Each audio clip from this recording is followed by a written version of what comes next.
Hello दोस्तों, नमस्कार। स्वागत है सबका आज की क्लास में आपका। हम राष्ट्रपति के टॉपिक को लेकर के चल रहे थे, जिसमें पिछली 3 क्लासों में राष्ट्रपति पर अपने 4 अनुच्छेदों पर बात कर ली थी।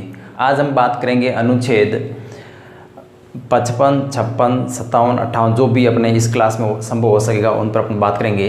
यानी राष्ट्रपति के निर्वाचन विधि तक अपने बात विस्तार से कर ली थी। अब हम बात करेंगे राष्ट्रपति है तो राष्ट्रपति के लिए कार्यकाल कितना हो सकता है, राष्ट्रपति की पदावधि कितनी हो सकती है। तो हम बात करेंगे 55 तक तो हो गया था, अनुच्छेद 56 से बात शुरू करेंगे। अनुच्छेद 56 पदावधि या कार्यकाल। अनुच्छेद 56 क्या कह रहा है?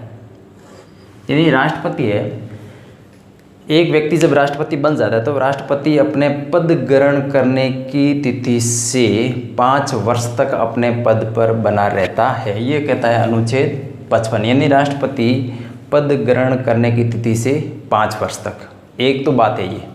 दूसरा, इसके अंतर्गत ये मतलब अनुच्छेद 55 एक बात कह रहा है, ठीक है। मोटे मोटे तौर पर तो अपन को बड़े स्तर पर ये देखना है कि राष्ट्रपति, कोई भी व्यक्ति जब राष्ट्रपति चुन लिया जाता है तो उसके बाद वो अपने पद ग्रहण करने की तिथि से 5 वर्ष तक अपने पद पर बना रहता है। लेकिन इसमें बहुत सारे परंतु है। इसके साथ साथ में अपन को ये भी देखना है, अब यदि राष्ट्रपति चाहता है तो समय से पहले या अपने कार्यकाल पूरा होने से पहले वो अपना त्यागपत्र दे सकता है, और वो अपना त्यागपत्र उपराष्ट्रपति को संबोधित कर करके देता है। यानी राष्ट्रपति अपने कार्यकाल के पूर्ण होने से पूर्व उपराष्ट्रपति को संबोधित कर अपना त्यागपत्र दे सकता है। एक बात हो गई। दूसरी बात ये कि यदि राष्ट्रपति है वो अपनी स्वेच्छा से पद नहीं छोड़ना चाहता है या फिर वो अपना काम अपने तरीके से कर रहा है, संवैधानिक उल्लंघन के आधार पर या संविधान के अतिक्रमण के आधार पर उसको पद से हटाया जा सकता है। यानी इसमें आपको एक बात तो ये ध्यान रखनी है कि एक तो वो अपने पद ग्रहण तिथि से, देखो एक मुख्य बात तो है पद ग्रहण की तिथि से कितने वर्ष तक?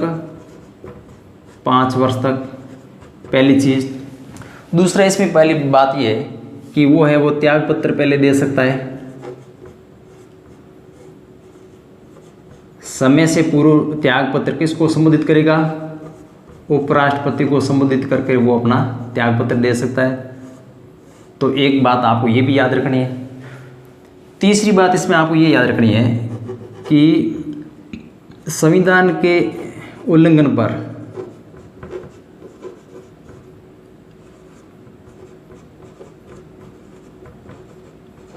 संविधान के अतिक्रमण पर उसको अनुच्छेद 61 में विहित महाभियोग की प्रक्रिया के द्वारा हटाया जा सकता है। ये एक बार ध्यान से वापस सुन लेना कि राष्ट्रपति है 5 वर्ष तक लिए पद ग्रहण से रहेगा। दूसरी बात, वो त्यागपत्र देकर के उपराष्ट्रपति को संबोधित करके अपना त्यागपत्र दे सकता है। तीसरी बात इसमें ये ध्यान रखना कि संविधान के अतिक्रमण के आधार पर राष्ट्रपति को अनुच्छेद 61 में विहित महाभियोग की प्रक्रिया के माध्यम से हटाया जा सकता है।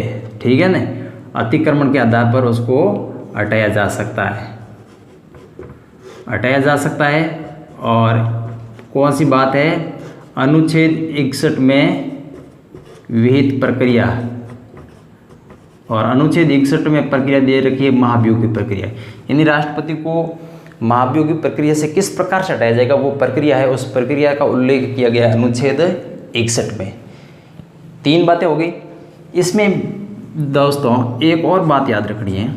अब यदि कोई भी राष्ट्रपति या जो व्यक्ति राष्ट्रपति पद पर आसीन है और वो राष्ट्रपति अपना पद या उसकी पदावधि पूरी हो जाती है और उसके बाद भी यदि कोई नया राष्ट्रपति नहीं बनता है, तो संविधान में साफ साफ प्रावधान कर रखा है कि जो मौजूद राष्ट्रपति है वो अपनी पदावधि पूर्ण होने के बाद भी जब तक उसका उत्तराधिकारी पद ग्रहण नहीं करता है तब तक वो अपने पद पर बना रहेगा। इसमें आपको ये ध्यान रखना है। सामान्य तौर पर आपको जानकारी में होगा कि जब राष्ट्रपति नहीं होगा तो उपराष्ट्रपति काम करेगा। लेकिन यहाँ देखो, राष्ट्रपति है, उसने 5 वर्ष का कार्यकाल पूर्ण कर लिया, लेकिन उसका उत्तराधिकारी नहीं आया है, तो इस स्थिति में उपराष्ट्रपति राष्ट्रपति के रूप में काम नहीं करे। ऐसा नहीं कि भाई उपराष्ट्रपति गए और कह दिए भैया आपने अपना 5 साल काम कर लिया, अब जब तक नया राष्ट्रपति नहीं आता तब तक मैं भी थोड़ा राष्ट्रपति पद संभाल लेता हूँ, ऐसा नहीं हो सकता है।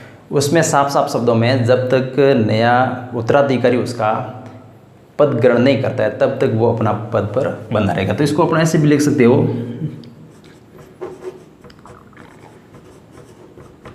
जब तक उत्तराधिकारी किसका, राष्ट्रपति का, जब तक उत्तराधिकारी अपना पद ग्रहण नहीं करता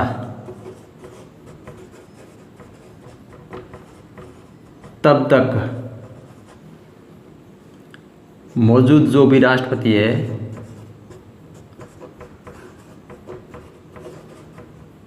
पद पर बना रहता है।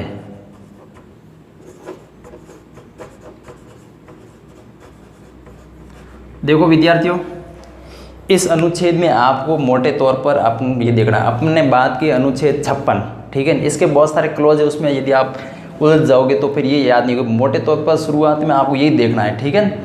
इसको अपन को ये देखना है कि राष्ट्रपति अपनी पदावधि यानी पद ग्रहण करने की तारीख से 5 वर्ष तक काम पर रहेगा। वो समय से पहले उपराष्ट्रपति को संबोधित करके अपना त्यागपत्र दे सकता है। फिर संविधान के अतिक्रमण के आधार पर उसको 61 में वित्त महाभियोग की प्रक्रिया के द्वारा हटाया जा सकता है। और जब तक उस राष्ट्रपति का यानी जो मौजूद राष्ट्रपति है उसका उत्तराधिकारी नहीं आता या उसका उत्तराधिकारी पद ग्रहण नहीं करता, सामान्य तौर पर उसका कार्यकाल पूरा होने से पहले ही नया राष्ट्रपति बना दिया जाता है। लेकिन यदि कोई इस प्रकार की डिस्प्यूट हो जाता है तो फिर वो तब तक अपने पद पर बना रहेगा। एक और इसमें बात आपको याद रखनी है कि ये जो बात थी कि राष्ट्रपति उपराष्ट्रपति को त्यागपत्र देगा, तो फिर ये जो उपराष्ट्रपति है, उपराष्ट्रपति राष्ट्रपति के त्यागपत्र की सूचना किसको देगा, लोकसभा के अध्यक्ष को। उपराष्ट्रपति राष्ट्रपति के त्यागपत्र की सूचना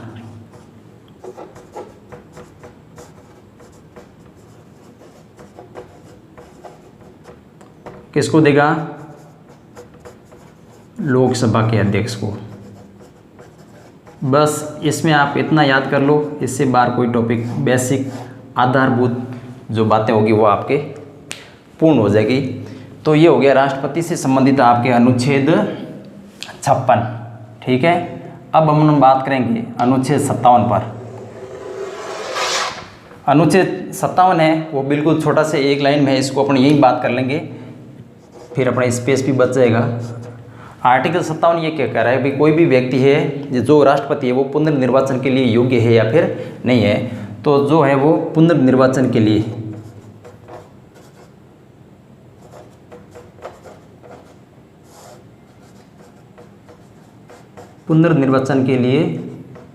पात्रता है। यानी एक बार यदि कोई भी व्यक्ति है वो राष्ट्रपति बन गया तो उसके बाद में वो दोबारा राष्ट्रपति बन सकता है या फिर नहीं बन सकता है। वो बात अनुच्छेद 57 स्पष्ट करता है कि एक बार यदि कोई राष्ट्रपति बन गया है तो वो पुनर्निर्वाचन के लिए पात्र है, यानी वो दोबारा बन सकता है। कोई भी व्यक्ति कितनी बार बन सकता है इसके बारे में संविधान मौन है। जैसे अपन अमेरिका की बात करते हैं तो अमेरिका में कोई भी व्यक्ति है वो अधिकतम 2 बार राष्ट्रपति बन सकता है। तो यहाँ भारतीय संविधान में ऐसी कोई बात नहीं लिखी हुई है कि कोई भी व्यक्ति कितनी बार बन सकता है, कि 2 बार 3 बार 4 बार। ये लिखा है कि वो पुनर्निर्वाचन के लिए पात्र है। इसका मतलब हम ये निकाल सकते हैं कोई भी व्यक्ति है वो जितनी बार चाहे उतनी बार राष्ट्रपति बन सकता है। ये बात हो गई अनुच्छेद 56 और अनुच्छेद 57। अब हम आगे चलते हैं। राष्ट्रपति की पदावधि होगी, पुनर्निर्वाचन के लिए पात्रता होगी। अपन अनुच्छेद वाइज पढ़ने शुरू करें। 52 से अपन ने शुरू किया था और 57 तक अपन पहुंच गए। अब अनुच्छेद बात करते हैं, 57 हो गया। राष्ट्रपति पद के लिए निर्वाचन के लिए योग्यता, निर्वाचन के लिए योग्यता है। कोई भी व्यक्ति कितनी बार राष्ट्रपति बन सकता है, ये बात होगी अनुच्छेद 57। अब अनुच्छेद 58 ये कह रहा है कि राष्ट्रपति पद के लिए आप जब राष्ट्रपति बन रहे हो तो आपके पास में कौन कौन सी योग्यता होनी चाहिए।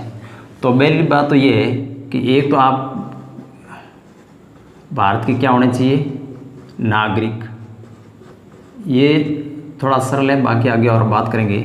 सीधी सीधी बात कर लेते हैं। भारत का नागरिक होना चाहिए और उसने कितनी वर्ष की आयु पूर्ण कर ली हो?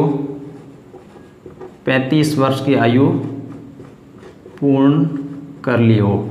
35 वर्ष की आयु पूर्ण कर ली हो, इसका मतलब है वो कम से कम 35 वर्ष का होना चाहिए और उसके बाद वो कितना भी हो सकता है, ठीक है। और फिर वो है लोकसभा का सदस्य बनने की योग्यता रखता हो। सदस्य बनने की योग्यता रखता हो। ये है अनुच्छेद 58(1). अनुच्छेद 58(1) में ये बात की गई है कि कोई भी व्यक्ति जब राष्ट्रपति बनेगा तो उसके पास में कम से कम अनुच्छेद 57(1) ये कराया कि भारत का नागरिक हो, 35 वर्ष की आयु पूर्ण कर ली हो और वो लोकसभा का सदस्य बनने की योग्यता रखता हो। फिर आगे अनुच्छेद 58(2) में बात की गई है वह किसी भी लाभ के पद पर कार्यरत नहीं हो। ये बात करें अनुच्छेद 58, याद हो जाए तो ठीक है, लेकिन ये याद रखना है कि लाभ संघ सरकार या राज्य की सरकार, संघ सरकार या राज्य की सरकार या किसी स्थानीय प्राधिकरण या स्थानीय प्राधिकरण के अधीन लाभ पद पर आसीन नहीं होना चाहिए। लाभ के पद पर आसीन नहीं हो, ये आपको ध्यान रखना है। आपको इतना देखना है कि लाभ के पद पर नहीं, पूरी बात अब यदि आपको लिखना चाहे तो भारत सरकार या राज्य सरकार या इसके किसी स्थानीय प्राधिकरण के अधीन वो लाभ के पद पर आसीन या कार्यरत नहीं होना चाहिए। फिर इसी अनुच्छेद 58 के अंतर्गत एक स्पष्टीकरण है और वो स्पष्टीकरण ये कह रहा है, उस स्पष्ट में ये बात की गई है कि राष्ट्रपति, ये मैं यहाँ शॉर्ट लिख देता हूँ, उपराष्ट्रपति, राज्यों के राज्यपाल और मंत्री भले केंद्र के हो या फिर राज्य के हो, ये लाभ के पद के अंतर्गत नहीं आएंगे। ये मोस्ट ज़्यादा है, यहाँ से सवाल बनता है कि राष्ट्रपति का पद, उपराष्ट्रपति का पद, राज्यों के राज्यपाल का पद और मंत्री, केंद्र सरकार के मंत्री हो फिर या फिर राज्य सरकार के मंत्री हो, वो लाभ के पद के अंतर्गत नहीं माने जाएंगे। ये बात होगी आपके अनुच्छेद 58 की बात। यानी निर्वाचन के लिए योग्यता क्या है, तो अनुच्छेद 58(1) ये करा है कि नागरिक 35 वर्ष की आयु पूर्ण कर ली, और ये 3 बातें ये। फिर अनुच्छेद 58(2) में बात कर रहा है कि वो लाभ के पद पर आसीन नहीं होना चाहिए, और फिर इसी अनुच्छेद 58 के में एक स्पष्टीकरण जोड़ रखा है कि लाभ के पद के अंतर्गत कौन कौन से पद नहीं आएंगे। तो ये बात होगी अनुच्छेद 58 के बाद। अब बात करते हैं अनुच्छेद 59 के बारे में, यानी निर्वाचन के लिए योग्यता होगी। अब उसके बाद में अनुच्छेद 59 शर्तें, योग्यता और शर्तें। अमूमन अपन योग्यताओं को पढ़ते हैं, शर्तों को नहीं पढ़ते हैं, और यदि शर्तों को पढ़ते भी है तो वो किस अनुच्छेद के अंतर्गत है इसको अपन छोड़ देते हैं। तो आजकल प्रश्न इस टाइप से आते हैं कि भाई किस अनुच्छेद के अंतर्गत है। तो यहाँ जो ये अनुच्छेद 59 है वो राष्ट्रपति पद के लिए शर्तों की बात कर रहा है, और उसमें ये कह रहा है कि कोई भी व्यक्ति राष्ट्रपति जब बन जाता है, यहाँ तो ये बात हो रही है कि राष्ट्रपति बनने से पूर्व की कंडीशन की बात हो रही है। यहाँ जब व्यक्ति राष्ट्रपति बन जाता है तो बनने के बाद में वो किन किन शर्तों का पालन करेगा।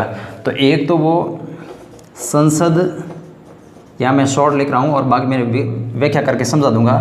संसद या विधानमंडल, विधानमंडल राज्य में होते हैं, संसद के भी 2 सदन होते हैं, विधानमंडल के भी 2 सदन होते हैं, लेकिन सभी राज्यों के विधानमंडल होने जरूरी नहीं है। संसद के 2 सदन, लोकसभा और राज्यसभा। विधानमंडल का मतलब होगा एक हो गया विधानसभा और एक हो गया विधान परिषद। विधानसभा अनिवार्य है, विधान परिषद ऐच्छिक है। तो सभी राज्य में विधान परिषद नहीं है। तो कोई भी व्यक्ति जब राष्ट्रपति बन जाता है तो राष्ट्रपति बनने के बाद वो न तो संसद का सदस्य रहेगा और न राज्य विधानमंडल का सदस्य रहेगा। यदि कोई भी व्यक्ति संसद का या राज्य विधानमंडल का सदस्य रहते हुए राष्ट्रपति पद पर जीत दर्ज कर लेता है या राष्ट्रपति बन जाता है तो उसके पद ग्रहण करने की तिथि से वो पद रिक्त माना जाएगा। ये ज़्यादा मोस्ट है, स्टार में यहाँ लगा रहा हूँ। अनुच्छेद 59 की पहली शर्त ये है, राष्ट्रपति संसद या राज्य विधानमंडल के किसी भी सदन का सदस्य नहीं रहेगा।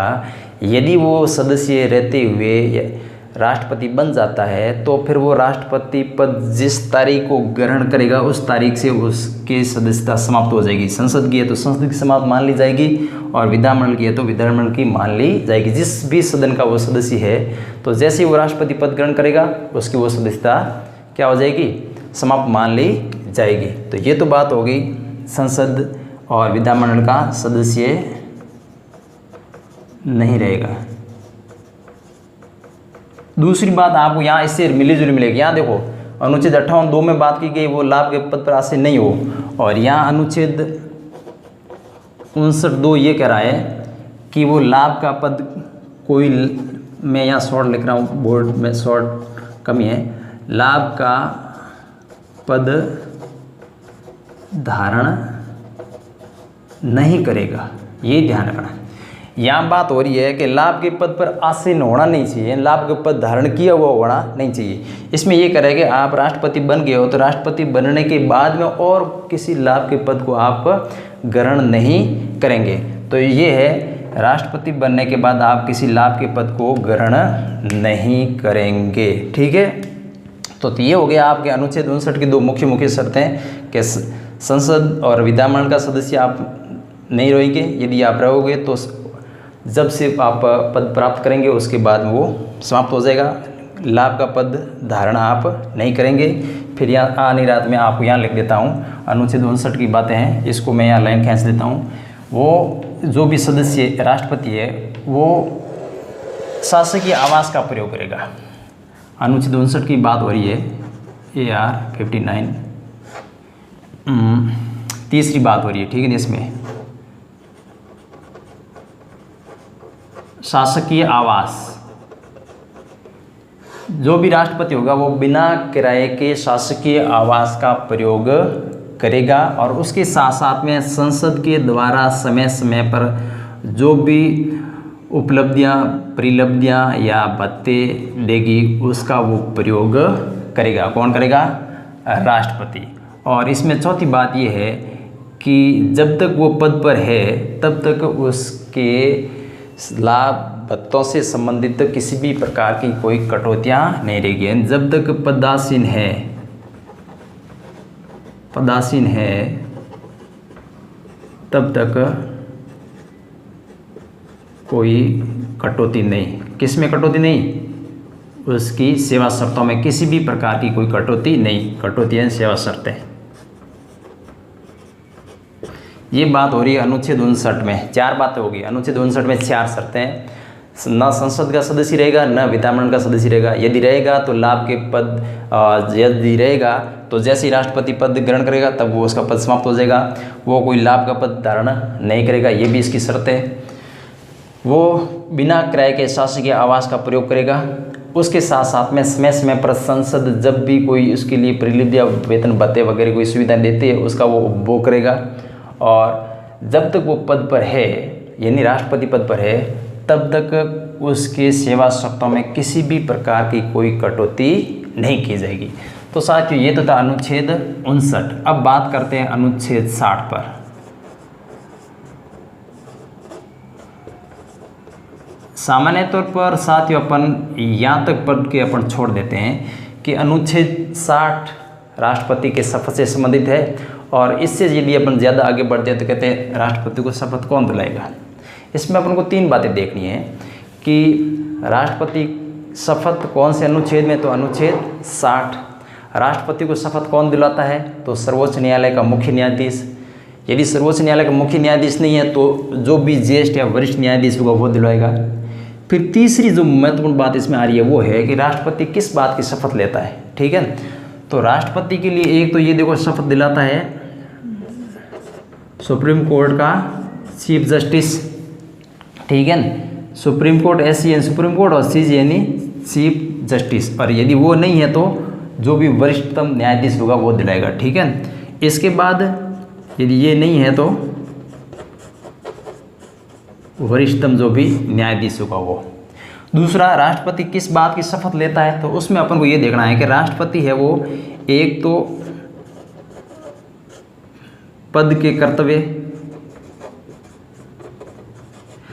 राष्ट्रपति 3 बातों की शपथ लेता है। राष्ट्रपति एक तो अपने राष्ट्रपति पद के कर्तव्य के पालन की शपथ लेता है। दूसरी बात सबसे ज़्यादा मोस्ट है और वो मैं यहाँ लिख देता हूँ,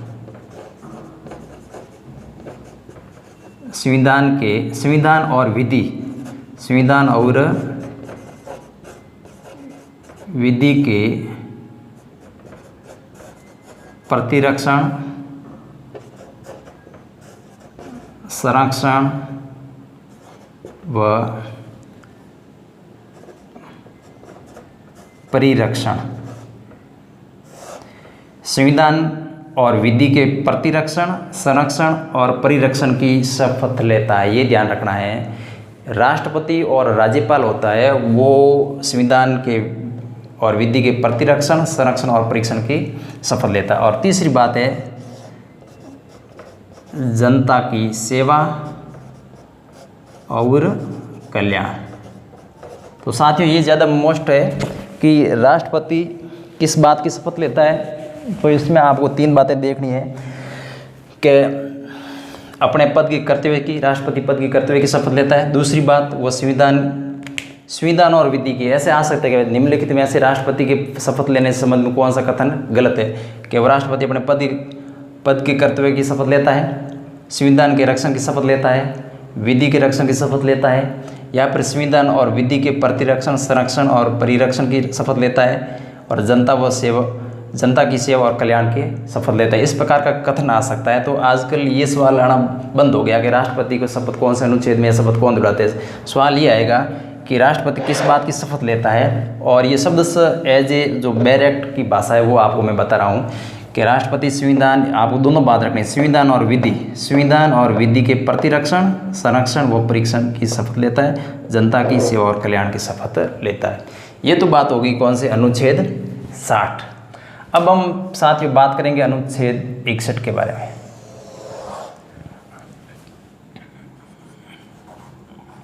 यहाँ शायद मेरे हिसाब से आपको दिख रहा होगा अनुच्छेद 61।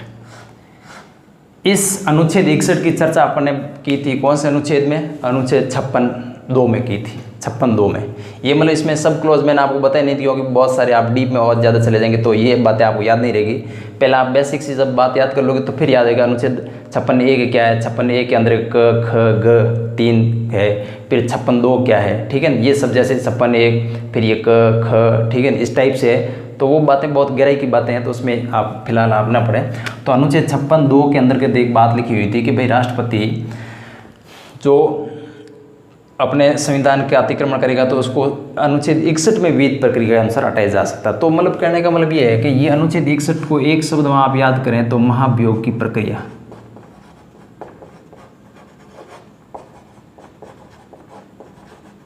महाभियोग की प्रक्रिया। शायद यहाँ आपको दिख रहा ही होगा, मैं यहाँ आप व्याख्या करके समझा देता हूँ। एक बार मैं आपको समझा देता हूँ कि अनुच्छेद 61 है वो बात कर रहा है महाभियोग की प्रक्रिया से। साथियों ये सबसे महत्वपूर्ण टॉपिक है, राष्ट्रपति के जो भी है टॉपिक है उसमें ये सबसे महत्वपूर्ण, यहाँ मैं डबल स्टार लगा देता हूँ। यहाँ आपको यह देखना है अनुच्छेद 61 किससे संबंधित है, पहला प्रश्न, यानी आप अपने खुद से प्रश्न करो, आपका टॉपिक अपने आप क्लियर होता जाएगा। जैसे अनुच्छेद 61 किससे संबंधित है, तो राष्ट्रपति को हटाने के लिए महाभियोग की प्रक्रिया से संबंधित है। दूसरा सवाल, राष्ट्रपति को किस आधार पर हटाया जा सकता है, तो संविधान के अतिक्रमण के आधार पर हटाया जा सकता है। कौन हटा सकता है, तो सीधी बात है राष्ट्रपति को हटाने का अधिकार है वो संसद को है। संसद किसके माध्यम से हटा सकती है, संवैधानिक संकल्प के माध्यम से। संकल्प कौन ला सकता है, संसद का कोई भी सदन ला सकता है। अब संसद के किसी भी सदन में जब संकल्प लाया जाएगा तो किस प्रकार से लाया जाएगा, तो यदि राष्ट्रपति को हटाने के लिए जो संकल्प है वो लाने के लिए 14 दिन पूर्व राष्ट्रपति को लिखित में सूचना देनी पड़ेगी। एक तो बात है ये। दूसरी बात, लिखित में सूचना देने का मतलब ये तो हुआ नहीं कि मेरी राष्ट्रपति से नहीं बन रहा है और मैंने एक 4 साइज़ का पेपर निकाला और लिख करके दे दिया कि हम आपके 14 दिन बाद आपके विरुद्ध महाभियोग की प्रक्रिया लाएंगे। इस प्रकार से तो हो नहीं सकता। तो राष्ट्रपति को एक तो 14 दिन लिखित में सूचना देनी पड़ेगी कि हम आपके विरुद्ध संकल्प ला रहे हैं, महाभियोग का प्रस्ताव ला रहे हैं।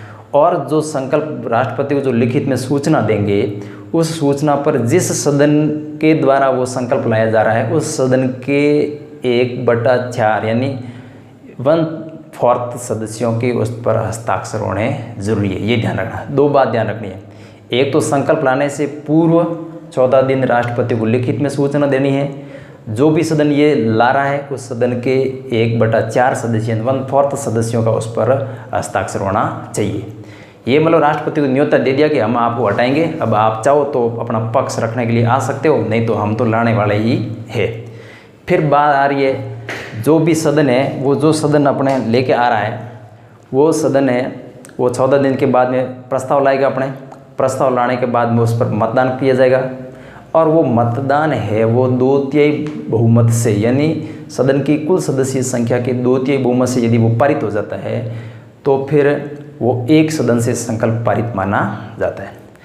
जब ये प्रस्ताव एक सदन से पारित हो जाता है तो उसके बाद वो जाएगा दूसरे सदन में। जैसे लोकसभा में लाया गया तो राज्यसभा में जाएगा और पहले यदि राज्यसभा में लाया गया तो लोकसभा में जाएगा।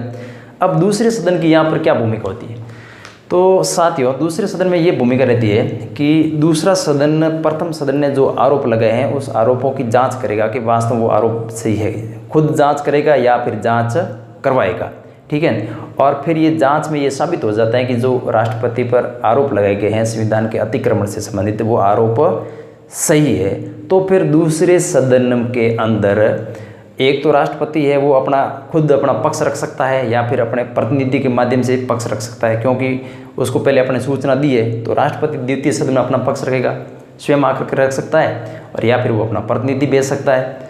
दूसरे सदन ने जो भी आरोप लगाए गए थे उसकी जांच स्वयं कर ली या फिर उसने जांच कमेटी बैठा करके जांच कर ली।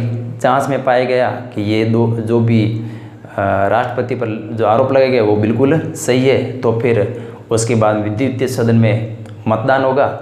उस संकल्प में यदि वो दूसरा सदन भी अपनी कुल सदस्य संख्या के 2/3 बहुमत से यदि प्रस्ताव पारित कर लेता है तो फिर वो प्रस्ताव है पारित माना जाता है दोनों सदनों से, और जिस तारीख से वो प्रस्ताव पारित हो जाता है उस तारीख से राष्ट्रपति पद या राष्ट्रपति को उस पद से हटा हुआ माना जाएगा या राष्ट्रपति को उस तारीख को अपना पद छोड़ना पड़ेगा। तो ये सब जो परिस्थितियाँ थी वो टोटल राष्ट्रपति के महाभियोग से समझ। शॉर्ट में यहाँ आपको लिख देता हूँ, शायद मेरे ख्याल से तो दिख रहा होगा, नहीं तो देखो राष्ट्रपति की महाभियोग प्रक्रिया कौन कौन से अनुच्छेद की बात है, तो एक तो अनुच्छेद 56 और एक अनुच्छेद 61। आधार क्या है? आधार है संविधान के अतिक्रमण के, या मैं शॉर्ट में लिख रहा हूँ आप समझ सकते हो, संविधान के अतिक्रमण के आधार पर ला सकता है। कौन ला सकता है? तो साथियों ये ला सकती है संसद का कोई भी सदन, राज्यसभा भी ला सकती है पहले और लोकसभा भी ला सकती है। मेरे हिसाब से आपको समझ में आ रहा होगा। तीसरी बात, संसद में तो लाने से पहले प्रक्रिया शुरू करनी है तो 14 दिन पूर्व सूचना देनी पड़ेगी। किसको? प्रेसिडेंट को यानी राष्ट्रपति को। और उस संकल्प पर संबंधित सदन है जो भी है उस संबंधित सदन के 1/4 सदस्यों का हस्ताक्षर होना बहुत ज़रूरी है। हस्ताक्षर किसका? 1/4 सदस्यों का। लोकसभा ला रही है तो लोकसभा के 1/4 सदस्यों का, और राज्यसभा ला रही है तो राज्यसभा के। फिर वो जिस सदन में लाया गया है सदन में उस पर होगा मतदान।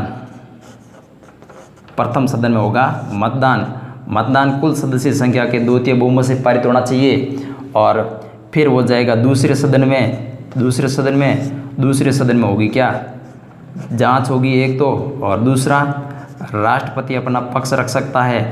राष्ट्रपति अपना पक्ष रख सकता है, स्वयं भी रख सकता है, या फिर वो अपना क्या भेज सकता है? प्रतिनिधि भेज सकता है। यहाँ तक बात आपको साथियों समझ में आ चुकी होगी। अब उसके बाद में जांच यदि सही पाई जाती है तो फिर दूसरा सदन भी यदि उसको 2/3 बहुमत से कुल सदस्य संख्याओं के 2/3 बहुमत से यदि पारित कर देता है तो वह राष्ट्रपति पद से हटा हुआ माना जाएगा। भारत में आज तक राष्ट्रपति के खिलाफ इस प्रकार की कोई प्रक्रिया नहीं लाई गई थी। तो ये तो था अनुच्छेद 61। अब उसके बाद में अपन बात करेंगे अनुच्छेद 62 के बाद में, समय शायद ज़्यादा हो रखा है, 2 अनुच्छेद अपन को जल्दी से देख लेने हैं, अनुच्छेद 61 और फिर 62, क्योंकि मैंने कहा था राष्ट्रपति जो अनुच्छेद 52 से शुरू होता है और अनुच्छेद 62 तक, और फिर अनुच्छेद 71 और 72 ये मोटे मोटे तौर पर राष्ट्रपति संबंधी, 63 से लेकर के 70 के बीच में उपराष्ट्रपति है तो उसको अलग से करेंगे। तो राष्ट्रपति के जो टॉपिक थे 52 से लेकर के अपने उन सब पर चर्चा कर ली, 61 तक अपने पहुँच गए हैं। ठीक है, अब अनुच्छेद जो 62 है वो अपने अनुच्छेद 62 में अपन देख लेते हैं कि कौन कौन सी प्रक्रिया है। या मैं लिख लेता हूँ अनुच्छेद 62। अनुच्छेद 62 ये राष्ट्रपति पद के रिक्ति से संबंधित है। देखो विद्यार्थियों, अनुच्छेद जो 62 है वो रिक्ति यानी राष्ट्रपति पद रिक्त, इसमें 2 क्लॉज है। एक तो ये कह रहा है कि राष्ट्रपति है वो राष्ट्रपति का जो पद है वो 5 वर्ष तक के राष्ट्रपति बना, 5 वर्ष का उसने कार्यकाल पूर्ण कर लिया, तो कार्यकाल के पूर्ण करने से पहले ही नए राष्ट्रपति का चुनाव कर लिया जाना चाहिए। एक तो ये करा है, यानी सामान्य कार्यकाल पूर्ण करने से पूर्व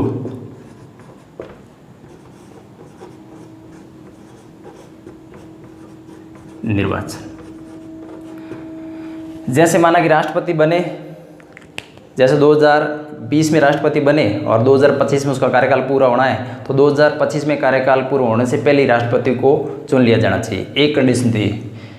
दूसरी कंडीशन ये है जो अपने ऊपर नहीं है, कोई व्यक्ति है अकस्मात उसका निधन हो जाता है या फिर वो कार्य करने में सक्षम नहीं हो जाता है या वो अपना त्याग पत्र देता है या फिर उसके ऊपर महाभियोग प्रक्रिया से उसको हटा दिया जाता है, तो उस कंडीशन में अकस्मात जो रिक्ति हो जाती है तो अकस्मात रिक्ति को भरने का जो समय है वो कितना होना चाहिए। तो ये अनुच्छेद 62 का क्लॉज 1 तो ये है और अनुच्छेद 62 का क्लॉज 2 है वो ये कह रहा है कि अकस्मात जो रिक्ति हो जाती है, अकस्मात रिक्ति, तो ये कह रहा है कि यथासंभव जो पद जिस तारीख को रिक्त हुआ है यथाशीघ्र नए राष्ट्रपति का चुनाव कर दिया जाना चाहिए और ये अधिकतम 6 माह, अधिकतम कितने माह? 6 माह तक, ये ध्यान रखना, यथाशीघ्र लेकिन अधिकतम 6 माह के अंदर पूरा हो जाना चाहिए। तो ये तो अनुच्छेद 62। 2 बात, सामान्य परिस्थिति में कार्यकाल पूर्ण होने से पहले बना दिया जाना चाहिए, अकस्मात कंडीशन में मृत्यु हो जाती है, हटा देते हैं, त्याग पत्र दे दिया जाता है, तो उस कंडीशन में उस रिक्ति की तारीख से यथाशीघ्र नया राष्ट्रपति बना दिया जाना चाहिए लेकिन अधिकतम 6 माह के अंतर्गत। तो ये साथियों हुआ अनुच्छेद 52 से लेकर के 62 तक। अब राष्ट्रपति में 63 से उपराष्ट्रपति आ जाएगा, लेकिन 2 अनुच्छेद आगे एक और है, 63 से लेकर 70 है उसको तो अपन उपराष्ट्रपति में करेंगे, लेकिन 2 अनुच्छेद और है जो संघीय कार्यपालिका से संबंधित अपन देखेंगे। एक तो अनुच्छेद AR आर्टिकल 71, ठीक है, और एक आर्टिकल पढ़ेंगे 72। ये अनुच्छेद 71 है, ये राष्ट्रपति और उपराष्ट्रपति, राष्ट्रपति और उपराष्ट्रपति से संबंधित कोई विवाद है उसका समाधान कौन करेगा। तो राष्ट्रपति और उपराष्ट्रपति से संबंधित कोई भी विवाद है तो उस विवाद का अंतिम विनिश्चय करेगा, वो करेगा उच्चतम न्यायालय, सुप्रीम कोर्ट, उच्चतम न्यायालय। तो ये तो बात कर रहा है अनुच्छेद 71। और एक अनुच्छेद अपने इस क्लास में लास्ट में इसको ले लेते हैं, अनुच्छेद 72, वो है राष्ट्रपति क्षमादान की शक्ति। साथियों यहाँ फिर अपन सिर्फ शॉर्ट में करेंगे, टाइम ज़्यादा हो गया है। राष्ट्रपति की क्षमादान की शक्ति, जब राष्ट्रपति की शक्तियों को पढ़ेंगे तो उसमें राष्ट्रपति की जो क्षमादान की शक्ति है उसको विस्तार से बात करेंगे, लेकिन ये अनुच्छेद 72 है वो राष्ट्रपति को क्षमादान की शक्ति देता है। यानी राष्ट्रपति किसी सज़ा प्राप्त व्यक्ति को की सज़ा को कम कर सकता है, उसको घटा सकता है, सज़ा की प्रकृति को चेंज कर सकता है। इस प्रकार से संबंधित जो क्षमादान की शक्ति है वो राष्ट्रपति को अनुच्छेद 72 के अंतर्गत प्राप्त है। तो साथियों आशा करता हूँ कि आज की क्लास आपको पसंद आई होगी। थोड़ी लंबी होगी क्लास, लेकिन इसको इसी क्लास में पूरा करना था, अनुच्छेद 52 से लेकर के 62 तक। यानी हमने बात कर ली है, आज अपने बात की थी राष्ट्रपति के पदावधि से संबंधित, राष्ट्रपति पद के लिए किस प्रकार की योग्यता होनी चाहिए, कौन कौन सी शर्तें होनी चाहिए, ठीक है। कोई भी व्यक्ति राष्ट्रपति पुनर्निर्वाचित हो सकता है या फिर नहीं हो सकता है, राष्ट्रपति को किस प्रकार से हटा सकते हैं, ठीक है। राष्ट्रपति पद यदि रिक्त हो जाता है उस कंडीशन में अपन क्या करेंगे, ठीक है। राष्ट्रपति से संबंधित कोई विवाद हो जाता है तो उसको किस प्रकार से, उसका अंतिम निश्चय कौन करेगा, और राष्ट्रपति को समाधान की से संबंधित शक्ति है, जो यहाँ शॉर्ट में क्या था, समाधान की शक्ति को हम जब राष्ट्रपति की शक्तियों के बारे में बात करेंगे तब उस पर अपन विस्तार से चर्चा करेंगे। तो आज की क्लास में इतना ही, कल हम राष्ट्रपति पर आगे और बढ़ेंगे, चर्चा करेंगे। तब तक के लिए धन्यवाद, जय हिंद।